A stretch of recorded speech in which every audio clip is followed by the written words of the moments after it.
رہے گا قائم پہاڑ جب نہ رہے خدایا، تیرے منہ کی ایک بات بھی ٹلے گی نہ چاہے کچھ بھی ہو۔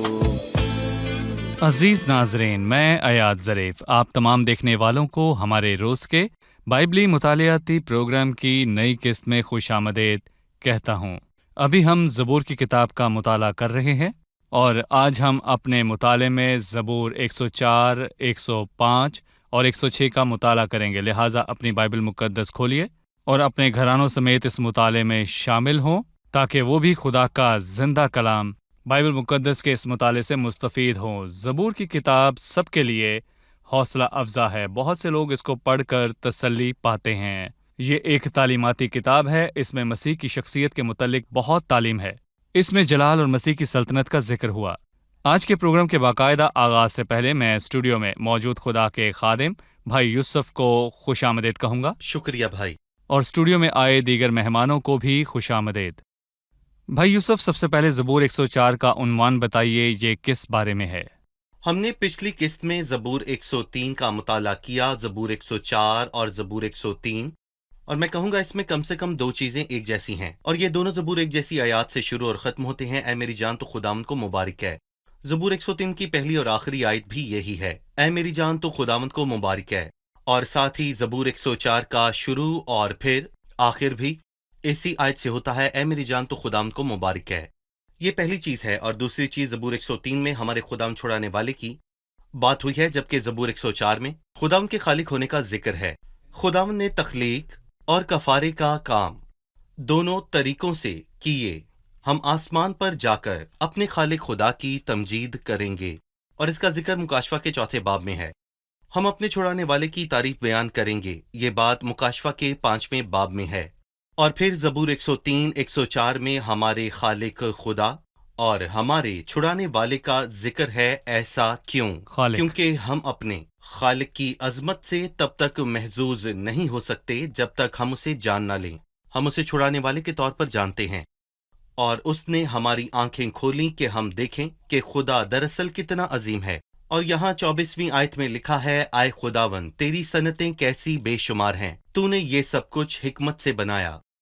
اس نے کہا ہے، میری جان خداوند کو مبارک ہے۔ اے خداوند میرے خدا، تو نہایت نزدیک ہے، تو حشمت اور جلال سے مبلس ہے، تو نور کی پوشاک کی طرح پہنتا ہے اور آسمان کو سائبان کی طرح تانتا ہے۔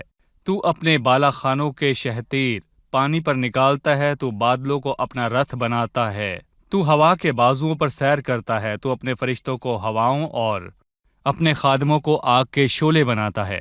بھائی یوسف، اس نے پوشاک کے لیے کہا، تو نور کو پوشاک کی طرح پہنتا ہے، اور اس کے خادموں کے لیے لکھا ہے کہ وہ اپنے خادموں کو آگ کے شعلے بناتا ہے۔ بھائی یوسف، ہمیں بتائیے کہ ان دو جملوں کے کیا معنی ہیں؟ میں نے خداوند کی بزرگی دیکھی، خاص کر کے یہ جملہ یاد کر کے، تو اپنے فرشتوں کو ہوائیں اور اپنے خادموں کو آگ کے شعلے بناتا ہے۔ اس کا حوالہ عبرانیوں کے خط کے پہلے باب کی 7ویں آیت میں مسیح کے لیے ملتا ہے۔ وہ جلالی شخصیت جو ہم سب کے لیے آیا، اور وہ اپنے فرشتوں کو ہوائیں بناتا ہے۔ وہ اس لیے آیا کہ انسانیت کی خدمت کرے، اس نے ہمارے لیے جان دی، اور وہی اپنے فرشتوں کو ہوائیں بناتا اور اپنے خادموں کو آگ، جس کے خادم آگ کے شعلے ہیں، اور وہ ہماری خدمت کرتے ہیں۔ اور یہ عظیم معمہ مسیحت میں ظاہر ہوتا ہے۔ مسیح ہمارے پاس آیا اس لیے نہیں کہ ہم سے اپنی خدمت کروائے، بے شک یہ فخر کی بات ہے، بلکہ وہ بہتوں کے لیے اپنی جان دینے آیا۔ صحیح۔ میں چاہوں گا کہ اگلی آیات پر آپ اپنی رائے دیں۔ تو نے زمین کو اس کی بنیاد پر قائم کیا تاکہ وہ کبھی جنبش نہ کھائے۔ تو نے اس کو سمندر سے چھپایا جیسے لباس ہے۔ پانی پہاڑوں سے بلند تھا، وہ تیری جھڑکی سے بھاگا، وہ تیری گرج کی آواز سے جلدی جلدی چلا، اس جگہ پہنچ گیا جو تو نے اس کے لیے تیار کی تھی۔ پہاڑ بھر آئے، وادیاں بیٹھ گئیں، تو نے حد باندھ دی تاکہ وہ آگے نہ بڑھ سکیں، اور پھر لوٹ کر زمین کو نہ چھپائے۔ آبی چکر بالآخر سمندر میں اترتا ہے۔ اس نے کہا کہ خدا نے حد قائم کی کہ کوئی انہیں پار نہ کرے۔ ان الفاظ کے ذریعے ہمیں سب چیزوں پر خدا کے اختیار کے بارے میں بتائیے۔ بھائی ایاد، ان آیات میں میں کہوں گا کہ پانی کے طوفان کے مشہور واقعے کا ذکر ہوا۔ یہ پیدائش 6، 7 اور 8 میں موجود ہے، اور یہ واضح ہے کہ اس نے زمین کو پانی سے ڈھانپنے کی بات کی، اور یہاں پر میں یہ کہوں گا کہ یہ سب کچھ پانی کے طوفان کے وقت ہوا۔ پانی پہاڑوں سے بھی بلند تھا، اور پیدائش کے 7ویں باب میں اس کا ذکر ہوا۔ پانی ان سے 15 ہاتھ اور اوپر چڑھا اور پہاڑ ڈوب گئے، اور لکھا ہے پانی پہاڑوں سے بھی بلند تھا، وہ تیری جھڑکی سے بھاگا، وہ تیرے گرج کی آواز سے جلدی جلدی چلا۔ جو پانی ساری زمین کو چھپائے ہوئے تھا کیسے چلا گیا؟ خداوند نے 2 چیزیں بتائیں، اور یہاں پر میں کہوں گا کہ پہلی چیز ہے کہ پہاڑ ابھر آئے، مطلب اوپر آ گئے۔ خداوند نے وہ خطہ بدلا اور پہاڑ ابھر آئے۔ وادیاں بیٹھ گئیں، یعنی کہ کچھ حصہ ہی ابھرا اور باقی بیٹھ گئے، اور وادیوں میں چشمے جاری ہوئے، اور پھر وہ اس جگہ پہنچ گیا جو تو نے اس کے لیے تیار کی تھی، اور تو نے حد باندھی تاکہ وہ آگے نہ بڑھ سکیں۔ اور خدا نے پیدائش میں یہی بیان کیا کہ وہ پھر کبھی زمین پر پانی کا ایسا طوفان نہیں آئے گا۔ یہ خدا کے انصاف کی بڑائی ہے، اور دوسرا یہ کہ وہ سب پر قابض ہے۔ وہ خطے کو ابھارتا اور بٹھاتا ہے تاکہ اس کا منصوبہ اور مقصد پورا ہو۔ بھائی یوسف، بائبل مقدس میں شریروں کو معجزن سمندر کہا گیا ہے، جو بے قرار ہو، جس کا پانی کیچڑ اور گندگی اچھالتا ہے۔ دیندار ایماندار اس معجزن سمندر سے ڈرتے ہیں۔ سو آپ ان کی حوصلہ افزائی کے لیے کیا کہیں گے کہ خدا نے سمندر کی حد کو مقرر کیا ہے؟ جی، سمندر کی زبردست موجوں سے بھی خداوند بلند وقار ہے۔ تم منصوبہ باندھو پر وہ باطل ہوگا، تم کچھ کہو اور اس سے قائم نہ ہوگا۔ کیوں؟ کیونکہ خدا ہمارے ساتھ ہے، ہم ان کے برابر نہیں، اور میں کہوں گا کہ ہمارا کوئی کمال نہیں، بلکہ خدا ہمارے ساتھ ہے، اور اگر وہ ہماری طرف ہے تو کون ہمارا مخالف ہے؟ اس نے تیسری آیت میں خدا کی بزرگی اور خدا کے کاموں کا ذکر کیا۔ تو اپنی روح بھیجتا ہے اور یہ پیدا ہوتے ہیں، اور تو روئے زمین کو نیا بنا دیتا ہے۔ یہاں اس نے خدا کے روح کی بات کی، وہ کیا کرتی ہے؟ خدا روح ہے، اور دنیا کی تخلیق میں باپ، بیٹا اور روح القدس تینوں کا کردار ہے۔ لکھا ہے کہ اسی میں سے سب چیزیں پیدا کی گئی ہیں، اور یسوع مسیح کے لیے لکھا ہے کہ سب چیزیں اسی کے وسیلے اور اسی کے واسطے پیدا ہوئی ہیں۔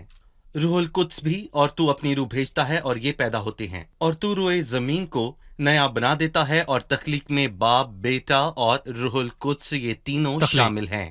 یہ روح القدس کی الوہیت کی طرف اشارہ ہے۔ صحیح۔ ٹھیک ہے، ہم ایک وقفے کے بعد مہمانوں کے سوالات کے ساتھ حاضر ہوں گے۔ ناظرین، ملتے ہیں ایک چھوٹے سے وقفے کے بعد، ہمارے ساتھ رہیے۔ زبور 104 میں زبور نویس نے ہمارے خالق خدا کے لیے گیت گایا۔ خدا نے پہلے دن روشنی کو بنایا، وہ نور کو پوشاک کی طرح پہنتا ہے، وہی نور کا سرچشمہ ہے، نور کا باپ۔ وہ آسمان کو سائبان کی طرح تانتا ہے، جیسے مسافر صحرا میں اپنے خیمہ لگاتا ہے۔ یہ قدرت کی خوبصورت تصویر ہے۔ جیسے زمین پر پہاڑ اور وادیاں اور میدان ہیں، اس میں جھیل اور سمندر بہتے ہیں، تاکہ انسانوں، جانوروں اور پودوں کو پانی ملے۔ یہ تخلیق میں خدا کے بڑے کام ہیں۔ عزیزو، ہم کیوں نہ اس کا شکر کریں۔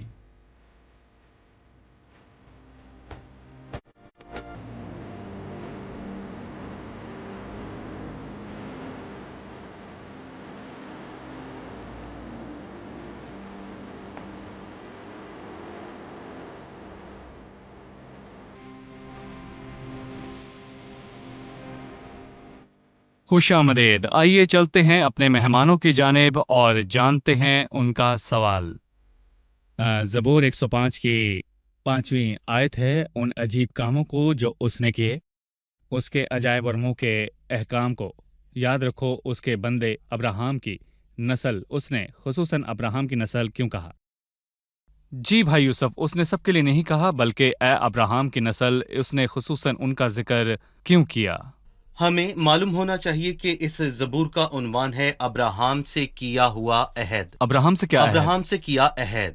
ہمیں پتا ہے کہ خدا نے قدیم زمانہ کے لوگوں سے 2 عہد کیے تھے، ایک ابراہم سے کیا ہوا عہد تھا اور داؤد سے کیا عہد جو سلطنت سے ہے۔ یہاں اس نے ابراہم سے کیے ہوئے عہد کا ذکر کیا کیونکہ 79 زبور میں اس نے داؤد سے کیے ہوئے عہد کی بات کی ہے۔